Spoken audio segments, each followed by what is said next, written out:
Grabe talaga to si Daniel Padilla, no? Ginawa niya kay Catherine.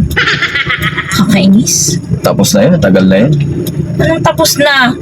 Sa akin, hindi pa, no? Hindi ako makamove on. Halimbawa, ikaw si Daniel Padilla. Sige nga. Bakit ako?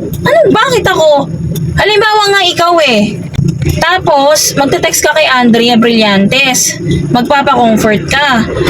Isusumbong mo kung anong meron sa relasyon nating dalawa. Tapos magyayaya ka ng inuman. Tapos magkikita kayo ng lihim. Tapos hindi ko alam. Lumipas na ng ilang buwan? O taon man yan, lumipas? Tsaka ako lang nalaman? Anong tawag doon? Di ba panloloko? Hindi na. Anong hindi? Yung mga ganyan ba, hindi dapat ginagawa eh. Kayo talaga mga lalaki kayo eh. Pare-parehas kayo. Tapos may balita na nag-hotel kayo? Tapos nagkita kayo dun sa Spain? O sige nga, sino matutuwa? Ha? Paano yun? Ha? Hindi ko alam. May ginagawa ako dito na trabaho tapos kayo pupunta lang ng Spain. Ang galing. Ang galing talaga. Nanggigigil talaga ako eh. Hindi talaga ako natutuwa sa mga ganitong nangyayari. Dapat sa inyo pinaparusahan eh. Hindi. Anong hindi? Kung meron lang batas, kahit mag-boyfriend-girlfriend lang, dapat may ganun eh. Kasi ang sakit-sakit nun eh. Alam mo yun? Naapektuhan talaga ako, nanggigigil talaga ako. Alam mo?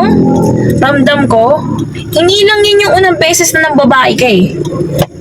Gurado ko meron ka eh. Marami. Tinatago ka sa akin. May tinatago ka. Ayaw mo nga pahawak yung cellphone mo. Ayaw mo pakalkal yung messenger mo. Hindi ko alam yung password mo. Tapos pag kukunin ko yung cellphone mo, aagawin mo. Ang galing mo talaga. Ang galing-galing mo. Nagigigil ako sa'yo. Bukod kay Andrea, sino pa yung mga nakarelasyon mo sa showbiz, ha? Aminin mo. Sino? Wala. Anong wala? Naku, tigil-tigilan mo ako. Alam ko yan eh, yung mga puro wala-wala mo. Alam mo, wala ka namang ebidensya eh. Anong wala?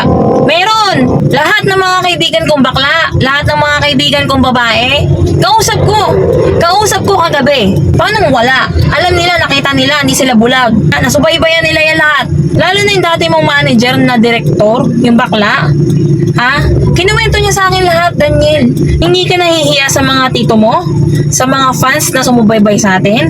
Sa mga taong sumuporta sa lahat ng pelikula natin, Daniel? Lahat ng mga hindi ka nahihiya? Hindi ka nanghihinayang?